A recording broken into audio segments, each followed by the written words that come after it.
Hadirin yang kami hormati, untuk mengawali acara yang pertama, marilah kita buka acara pada hari ini dengan pembacaan suratul Fatihah. Al-Fatihah.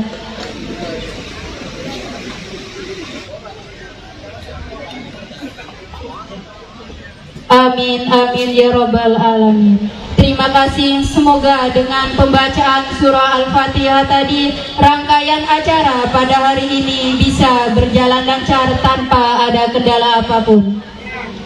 Dilanjutkan dengan acara yang kedua, yakni menyanyikan lagu Indonesia Raya dan himne Unira yang akan dipandu oleh saudari Diah Intan. Kepadanya dipersilahkan. Hadirin dimohon berdiri.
Universitas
Hadirin dimohon duduk kembali.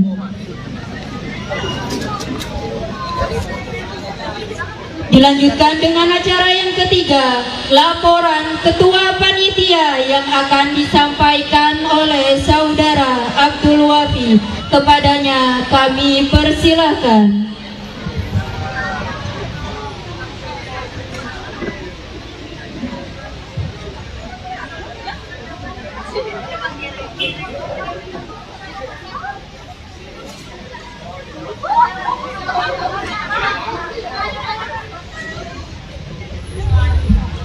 Assalamualaikum warahmatullahi taala wabarakatuh. Salam Om Swastiastu, Namo Buddhaya, salam kebajikan.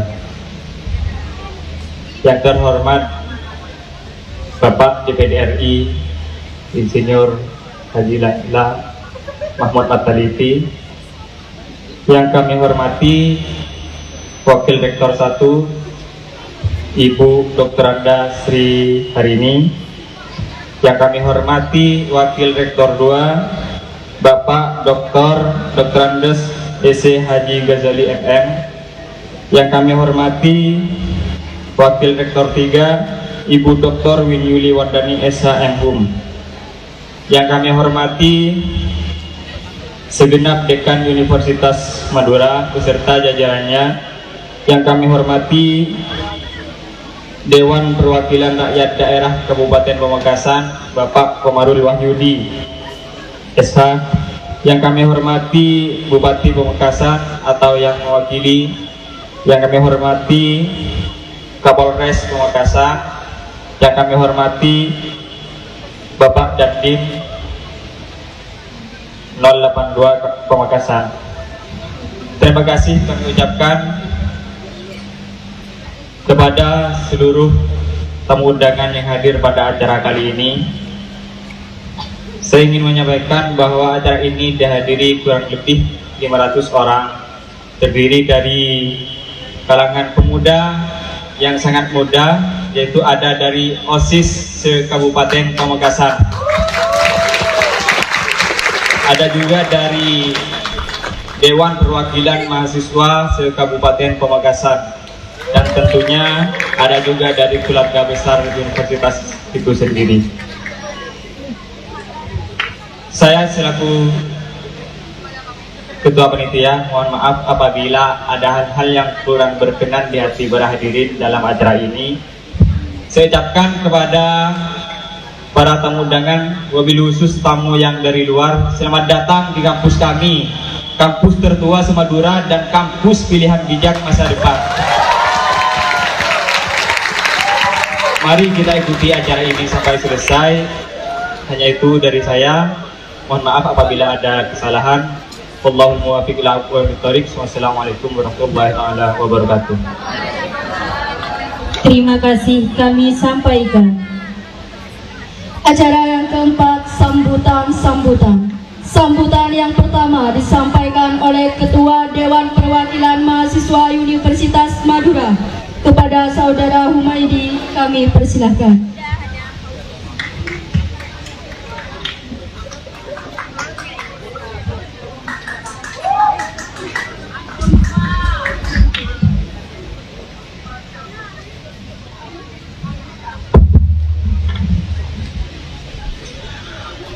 Assalamualaikum warahmatullahi wabarakatuh.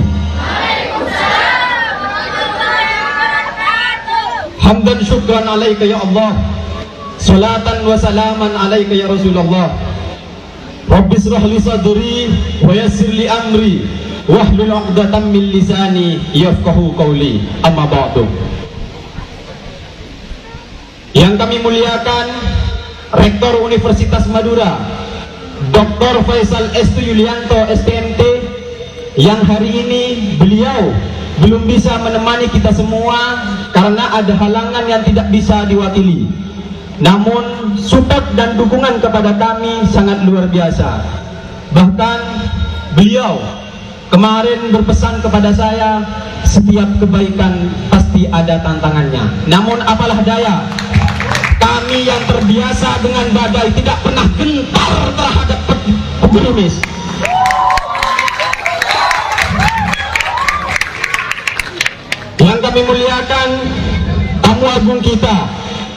siang hari ini Ketua DPD RI Bapak Insinyur Haji Lanyala Mahmud Mataliti yang meluangkan waktunya memberikan inspiring kebangsaan kepada kita semua.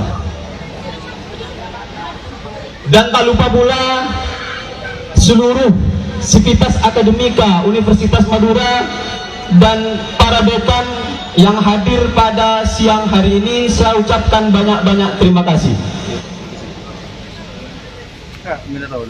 Yang saya hormati juga ada Dewan Muda kita, merupakan alumni Unira yang masih energik dan merupakan representasi anak muda yang ada di dunia politik, yaitu Bapak Komarul Wahidi. Aplaus dulu untuk beliau. Beliau terpilih sebagai anggota DPRD Kabupaten Pamekasan dalam status mahasiswa. Jadi 2019 lalu beliau masih statusnya mahasiswa, dan hari ini beliau sudah mau 1 periode. Aplaus dulu untuk beliau.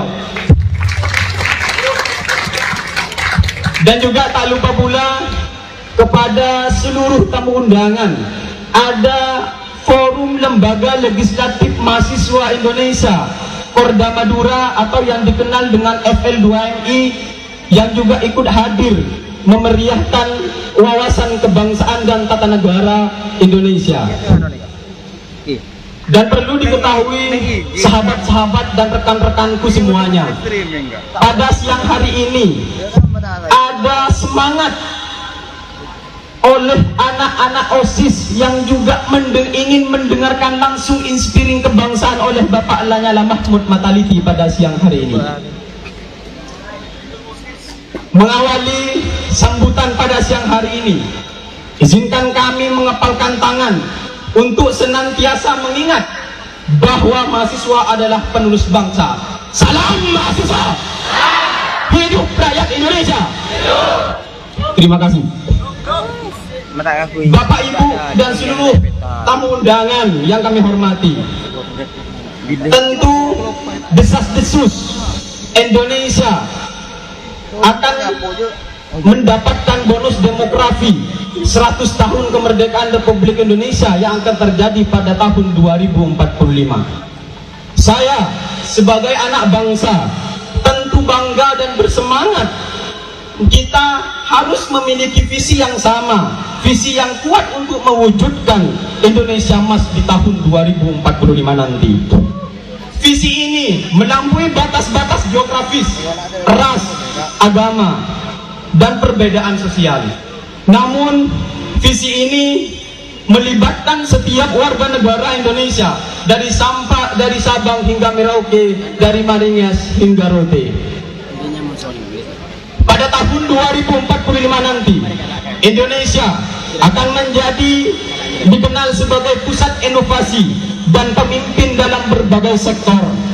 Kita akan memiliki ekonomi yang kuat dan berkelanjutan, infrastruktur yang modern, dan pendidikan yang berkualitas. Indonesia akan menjadi tujuan utama bagi investasi dan pariwisata dan perdagangan di kawasan Asia Tenggara. Namun kita ketahui rekan-rekan pada siang hari ini, untuk mencapai itu semua bukanlah hal yang mudah. Salah satunya yang perlu kita berantas, yang ada di depan kita semua adalah persoalan tantangan kemiskinan. Di Madura, juga di Universitas Madura ini, 75% mahasiswanya adalah rata-rata ekonomi masyarakat menengah. Dan ini perlu saya sampaikan kepada Ketua DPD RI bahwa inilah keadaan kami, inilah keadaan Universitas Madura, sederhana tapi mempunyai slogan, yaitu pilihan bijak masa depan.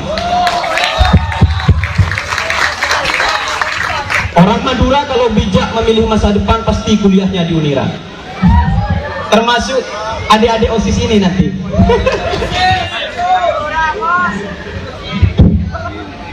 Maka kita semua, seluruh elemen masyarakat harus berkomitmen untuk memberantas kemiskinan ini yang terjadi. Maka dengan itu harapan saya terhadap pemerintah bahwa kami harus dipastikan sebagai warga negara mempunyai hak yang sama dan kesempatan yang sama untuk berkembang dan berkontribusi dalam pembangunan negara dan bangsa. Selain itu, pemerintah juga harus berfokus pada pengembangan sumber daya manusia.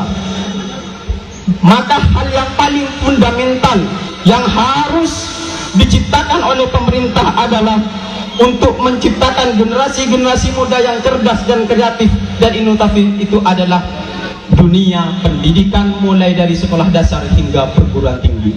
Maka ini harus diperhatikan betul oleh pemerintah sektor pendidikan kita untuk kesiapan anak-anak muda nanti di tahun 2045 menyambut Indonesia Emas. Selanjutnya, pemerintah juga harus memperhatikan mulai daripada infrastruktur yang modern. Mulai hari ini sudah digaungkan desas-desus reaktivasi rel kereta api, tol Madura, namun itu akan terjadi dan doakan kita bersama 2045 nanti Indonesia sudah menjadi provinsi.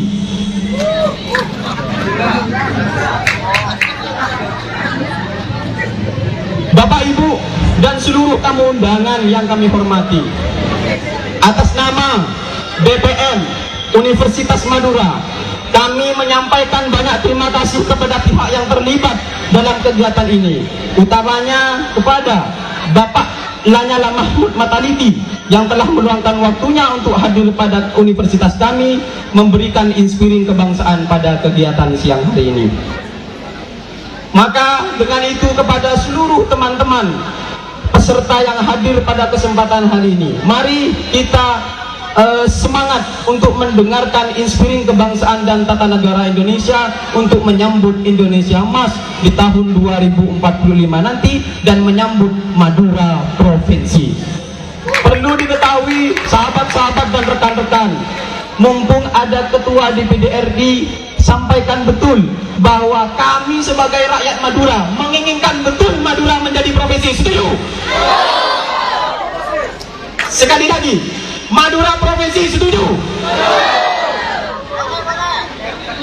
Sebagai penutup dari sambutan kami, saya ingin menyampaikan, Belanda tidak punya gunung, Swiss tidak punya pantai dan lautan, Jepang tidak mempunyai sumber daya mineral, Singapura tidak mempunyai sawah, Arab Saudi tidak mempunyai hutan, sedangkan Indonesia yang memiliki segalanya kecuali keadilan, kesejahteraan, dan kemajuan.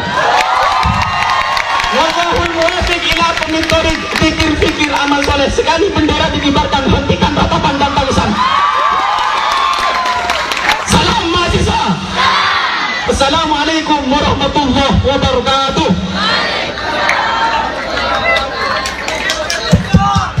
Terima kasih kami sampaikan. Sambutan yang kedua akan disampaikan oleh Wakil Rektor 2 Universitas Madura, yang terhormat Bapak Dr. Andes S.H. Ghazali MM. Kami persilahkan.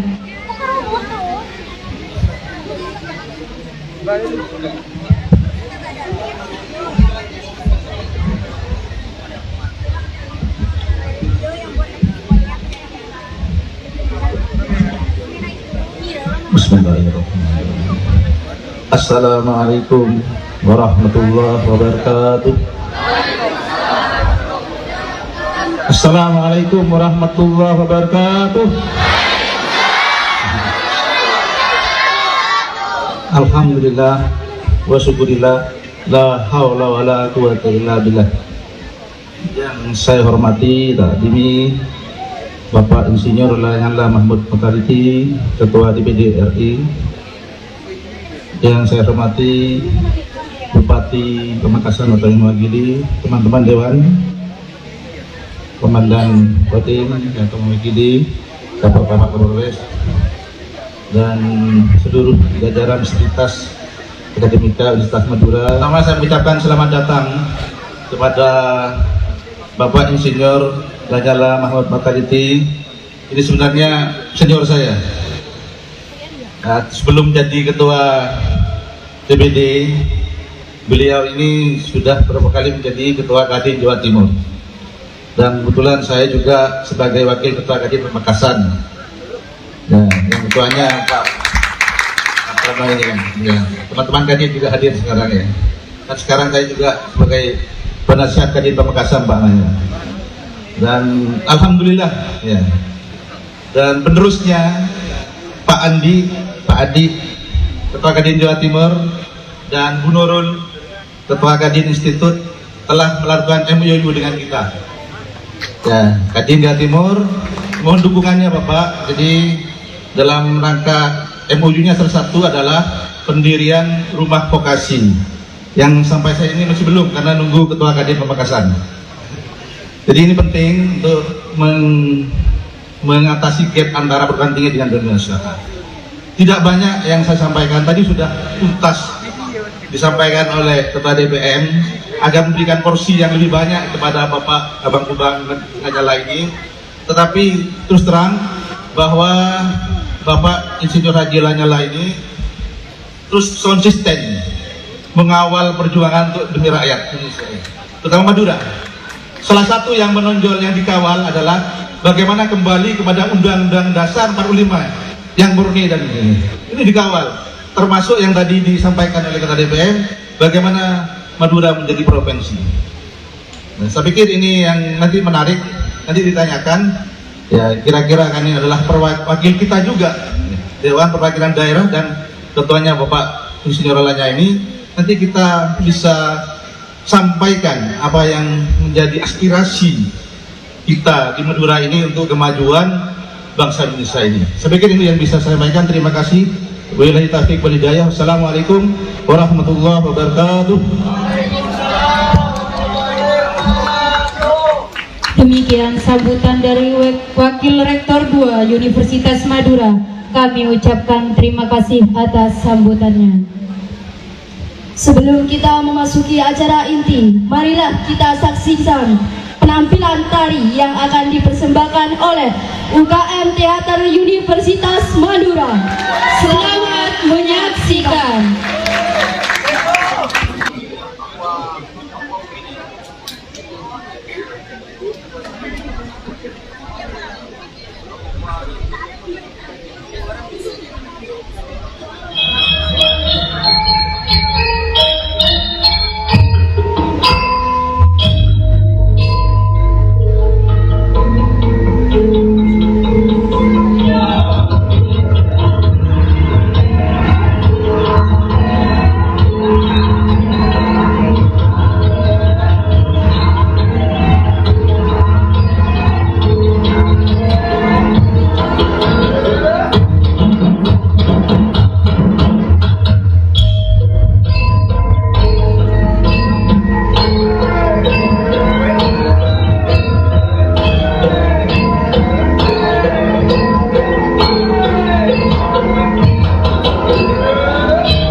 Hadirin yang kami hormati, sampailah kita pada acara inti Kuliah Umum Kebangsaan dan Tata Negara Indonesia yang akan membacakan kurikulum vitae pembicara yaitu Saudara Muhammad Mohtar Rosid. Dipersilakan.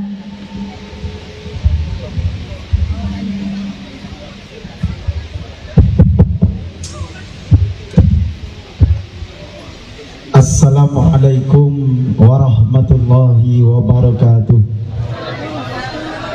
Alhamdulillahilladzi ja'alana min ahli sunnah wal jamaah.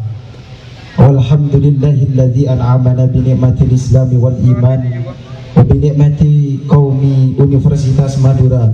Wa nusalli wa nusallimu ala khairil anam wa ala alihi wa sahbihi wasallam. Yang terhormat Ketua DPD RI Insinyur Haji A. Lanyala Mahmud Mataliti MHP, yang kami hormati segenap sivitas akademika serta para tamu undangan yang berbahagia.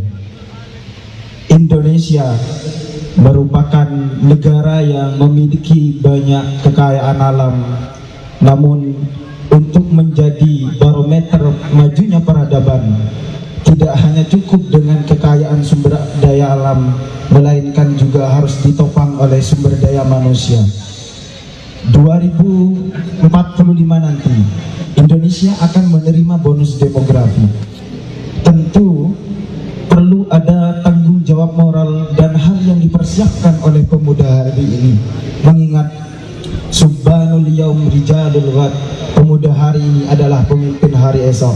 Oleh karenanya Dewan Perwakilan Mahasiswa sebagai lembaga legislatif yang ada di bawah naungan Universitas Madura hari ini mendatangkan Ketua DPD RI yang akan mengupas tuntas terkait dengan kebangsaan dan tata negara Indonesia. Lebih-lebih apa yang kemudian menjadi tantangan bagi pemuda dalam suksesi Indonesia Emas pada 2045 nanti. Saya Muhammad Mohtar Rosid dari Prodi Pendidikan Bahasa Indonesia dalam hal ini bertugas untuk menjadi pemandu jalannya diskusi. Dan perlu diketahui kepada segenap audien bahwa jalannya kuliah umum pada kesempatan siang menjelang sore kali ini tanpa ada sesi tanya jawab, melainkan seutuhnya berisikan intisari yang akan disampaikan oleh Ketua DPD RI. Berikut kurikulum yang akan saya bacakan dari Ketua DPD RI. Nama: Insinyur Haji A. Lanyala Mahmud Mataliti MHP. Lahir Jakarta 10 Mei 1959. Jabatan: Ketua DPD RI periode 2019 sampai 2024. Alamat: Wisma Permai Barat L39 RT 1 RW 7, Kelurahan Mulyorejo, Kecamatan Mulyorejo, Surabaya, Jawa Timur.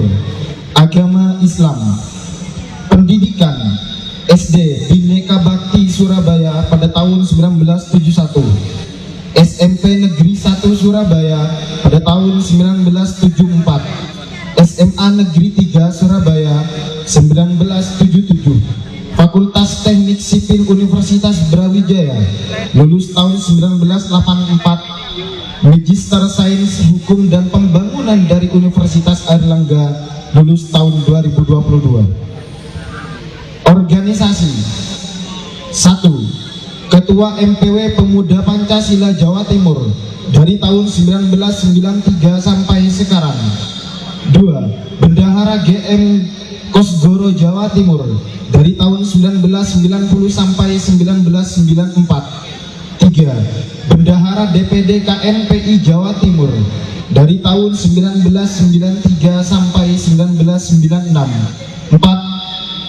Ketua Himpunan Pengusaha Muda Indonesia HIPMI Jawa Timur dari tahun 1995 sampai 1998. 5. Wakil Bendahara DPD Golkar Jawa Timur dari tahun 1995 sampai 1997. 6. Ketua DPW Partai Patriot Pancasila Jawa Timur dari tahun 2003 sampai 2006. 2008. 7. Ketua DPW Partai Patriot Jawa Timur dari 2008 sampai 2013. 8. Ketua DPD Asosiasi Konsultan Indonesia Askoni Jawa Timur dari tahun 2005 sampai sekarang. 9. Ketua DPD Gabungan Pengusaha Konstruksi Nasional Gapoknas Jawa Timur dari tahun 2001 sampai sekarang. 10. Ketua DPD Asosiasi Tenaga Ahli Konstruksi Indonesia Ataki Jawa Timur dari tahun 2002 sampai sekarang. 11. Ketua Umum Kadin Jawa Timur dari tahun 2009 sampai sekarang. 12. Wakil Ketua KONI Provinsi Jawa Timur dari tahun 2010 sampai sekarang. 13. Ketua Pengurus Provinsi PSSI Jawa Timur dari tahun 2019 sampai 2012. 14. Komite Eksekutif PSSI dari tahun 2011 sampai 2013. 15. Wakil Ketua Umum PSSI dari tahun 2013 sampai 2015. 16. Ketua Badan Tim Nasional Sepak Bola PSSI 2013 sampai 2015. Sedang yang terakhir Ketua Umum PSSI dari tahun 2015 sampai 2016. Kasih aplaus terlebih dahulu untuk pemateri kita.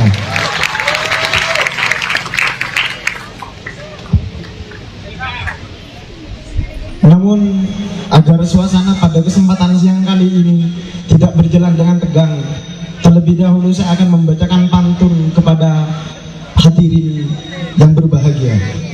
Badan kekar umurnya tua, bawa pedang bukanlah petani. Apa kabar hadirin yang berbahagia? Simak dengan hikmat acara ini. Akhirnya dari saya kepada pemateri, waktu disilakan. Wallahul muwaffiq ila aqwamit thoriq. Wassalamualaikum warahmatullahi wabarakatuh.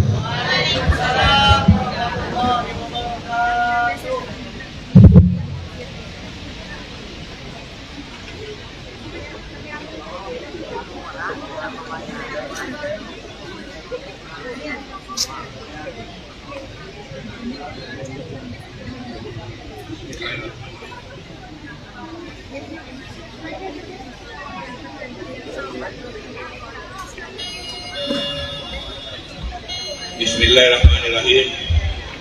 Assalamualaikum warahmatullahi wabarakatuh.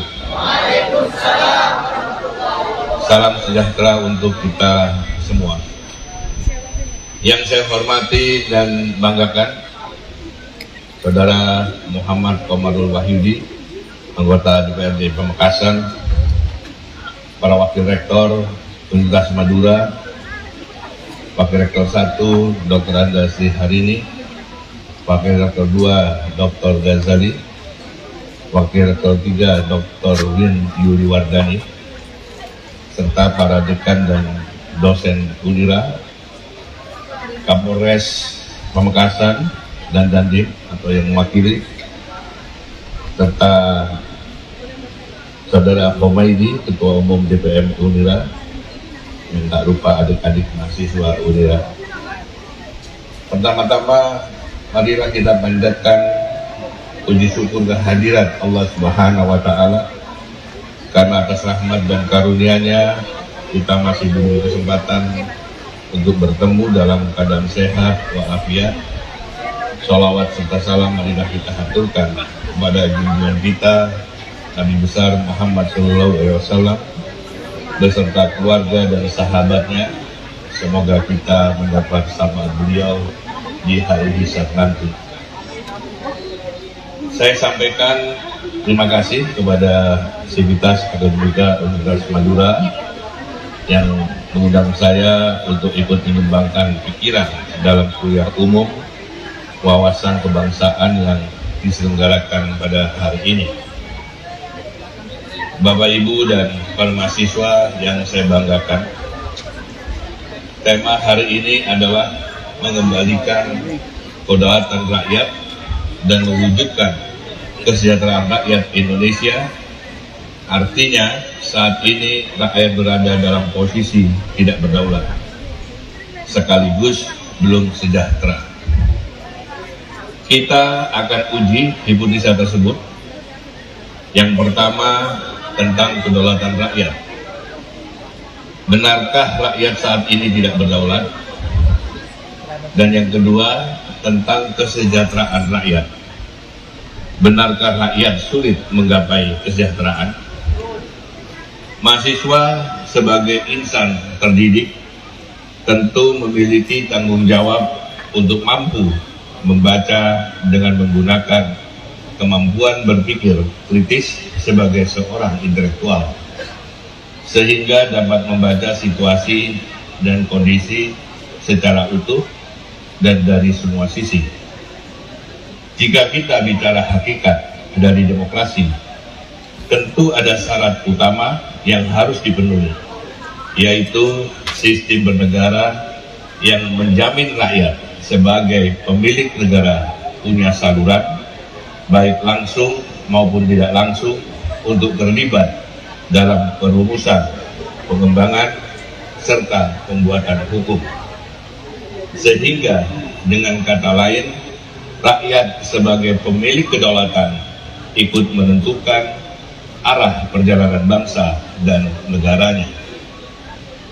Arah perjalanan bangsa dan negara tentu dipadu dengan konstitusi sebagai norma hukum tertinggi yang kemudian dijabarkan dengan undang-undang sebagai alat yang memaksa semua warga negara untuk taat dan menjalankan.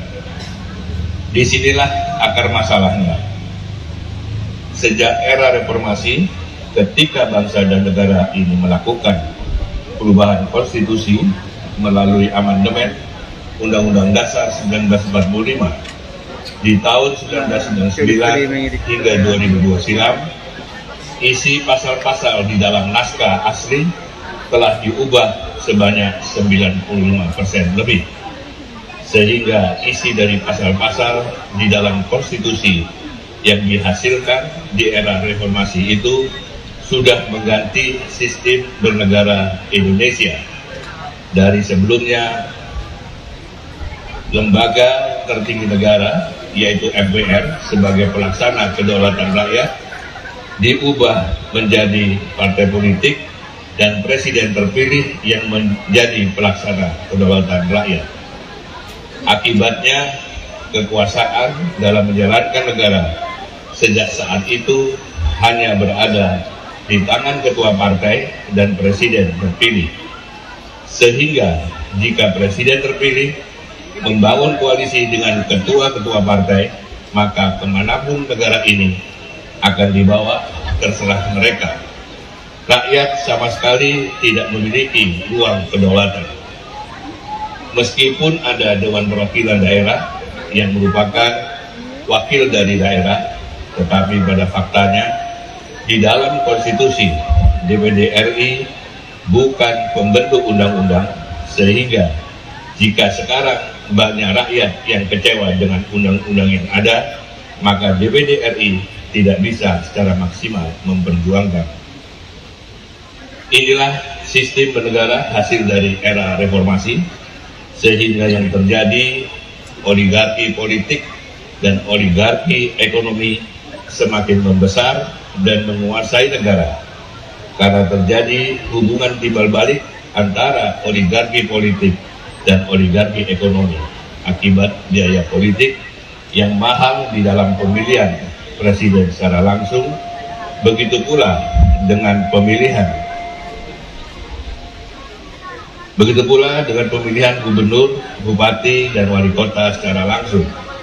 Sehingga selama sistem liberal ini kita tempuh, maka siapapun calon presiden Indonesia pasti tidak akan mampu membiayai mahalnya biaya pilpres, sehingga pasti melibatkan oligarki ekonomi yang selama ini semakin mendekat ke dalam lingkar kekuasaan, baik di dalam partai politik maupun di dalam kabinet presiden.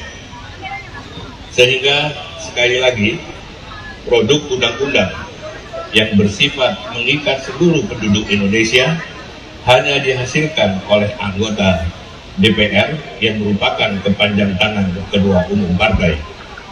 tanpa mekanisme check and balances, bahkan seringkali tanpa keterlibatan publik yang cukup atau public meaningful participation.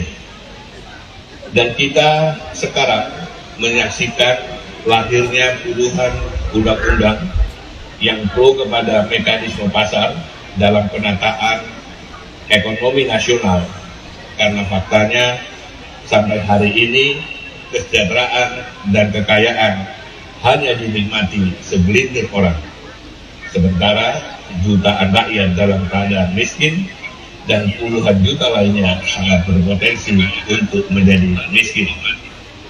Karena data menunjukkan kondisi ekonomi Indonesia sejujurnya dalam keadaan yang tidak sehat.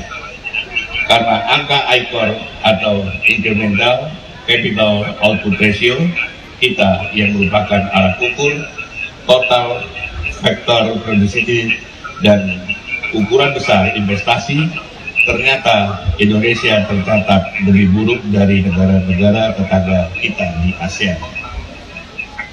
Angka ICOR kita yang lebih buruk dari negara-negara tetangga itu menandakan bahwa perekonomian Indonesia tidak efisien, yang artinya penggunaan anggaran belanja pemerintah tidak menghasilkan output yang optimal. Hal itu dipicu oleh rendahnya kualitas sumber daya manusia, tingginya biaya logistik, dan rumitnya birokrasi yang memicu munculnya pungli serta korupsi. Sehingga dalam 25 tahun terakhir ini kita melihat semakin banyak keganjilan atau paradoksal yang terjadi di tengah-tengah kita. Di antaranya adalah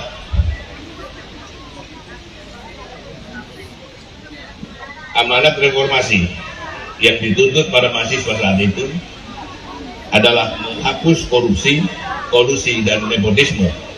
Faktanya di tahun 2022 yang lalu, indeks persepsi korupsi Indonesia malah meningkat tajam.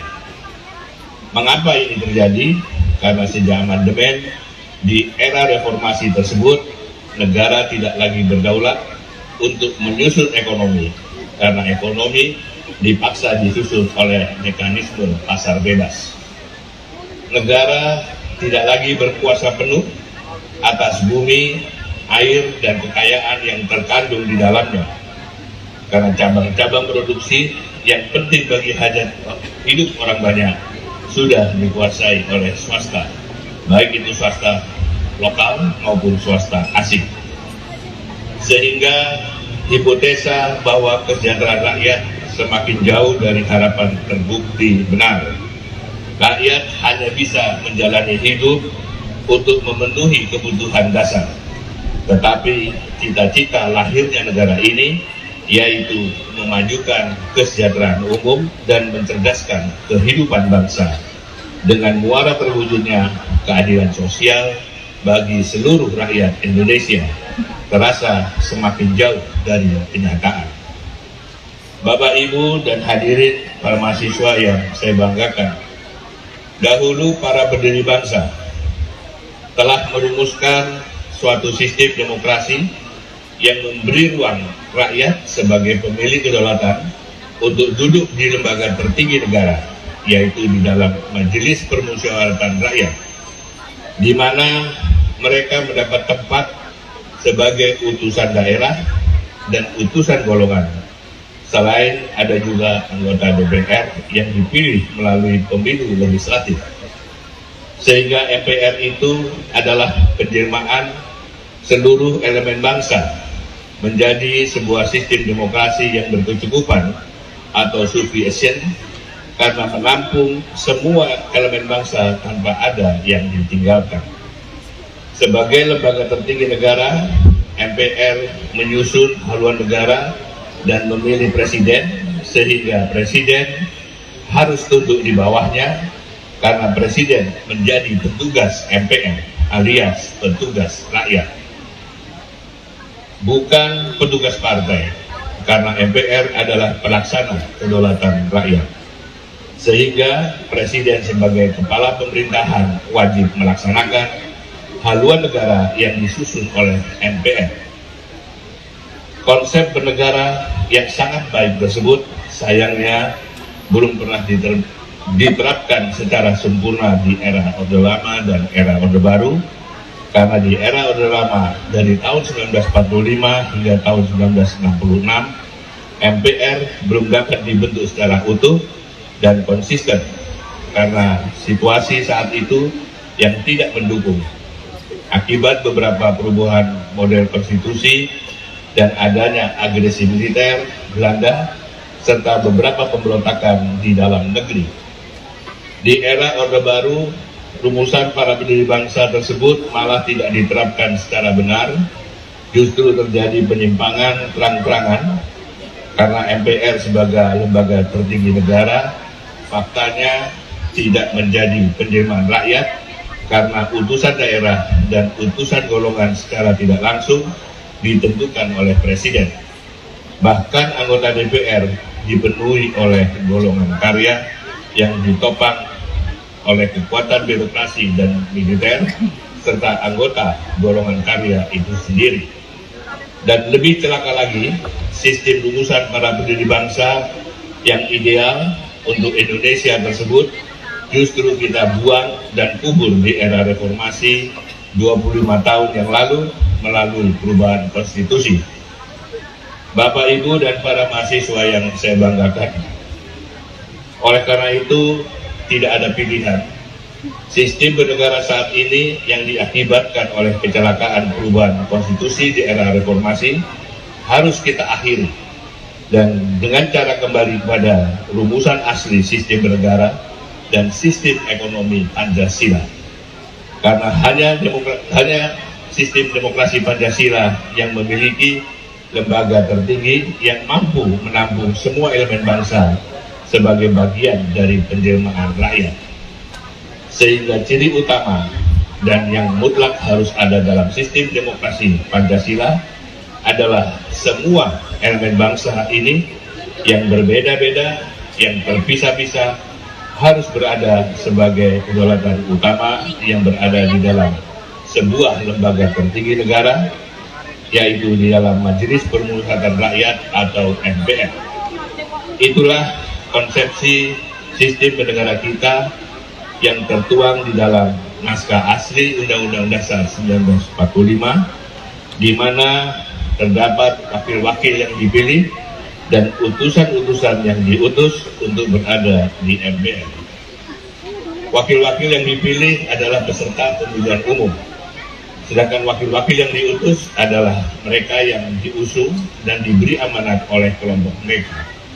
Sehingga dirumuskan terdapat dua utusan daerah, yaitu para tokoh masyarakat adat dan raja serta sultan Nusantara, sedangkan utusan golongan adalah mereka yang terdiri dari unsur organisasi masyarakat dan organisasi profesi yang aktif memberi kontribusi untuk kemajuan Indonesia.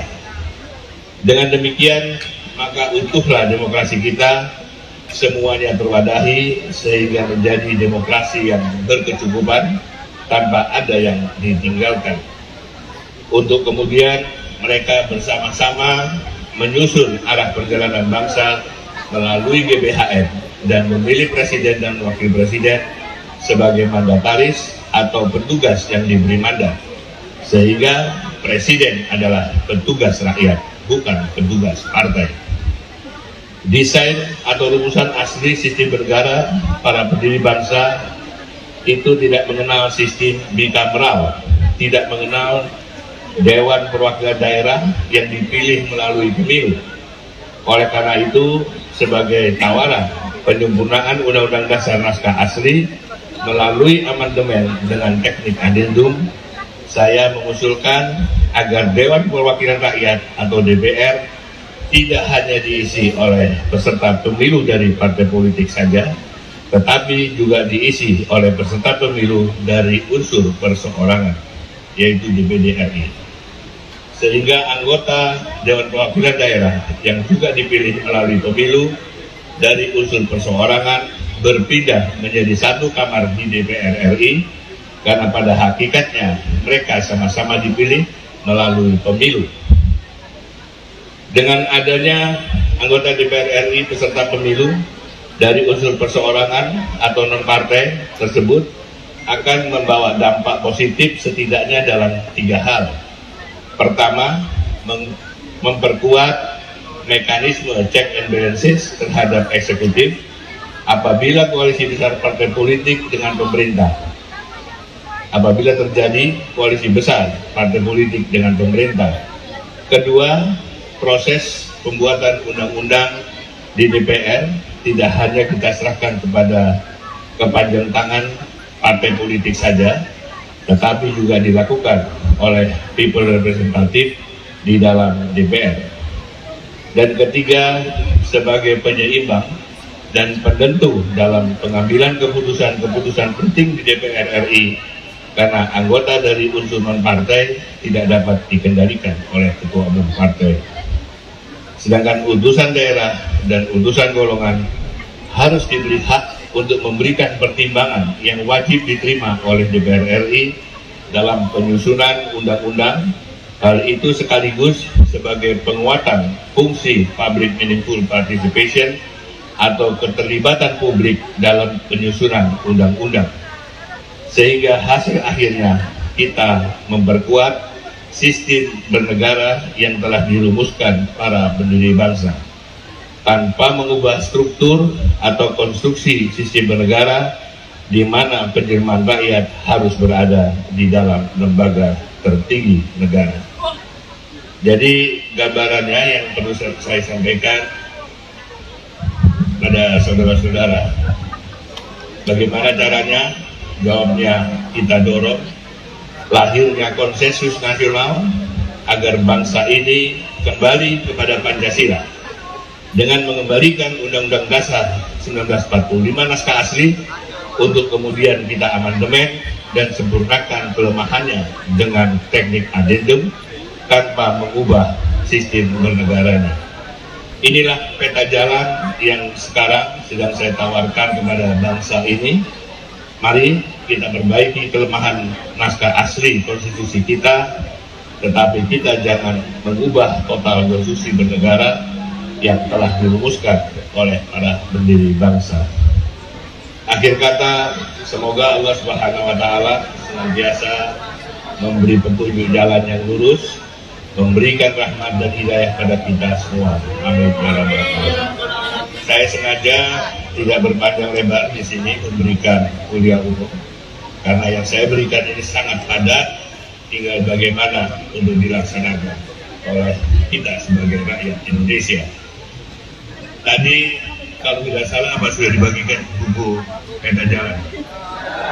Kalau yang bagi peta jalan, tolong dipelajari oleh adik-adik mahasiswa, karena di situ banyak sekali ilmu-ilmu baru yang kita dapatkan, karena selama ini kita merasakan sekali banyak terjadi polarisasi di bawah yang kita tidak sadari, yang akibatnya akhirnya kita bisa ribut sendiri antar warga, ribut sendiri antar tetangga, bahkan sampai di rumah tangga. Mudah-mudahan apabila kita punya niat untuk mencapai Indonesia Emas 2045, harapan saya harus kita kembalikan Undang-Undang 1945 kembali pada dulunya, karena selama ini sudah muncul undang-undang, ratusan undang-undang yang yang dinikmati oleh orang-orang tertentu, kaum-kaum di atas, itulah oligarki politik.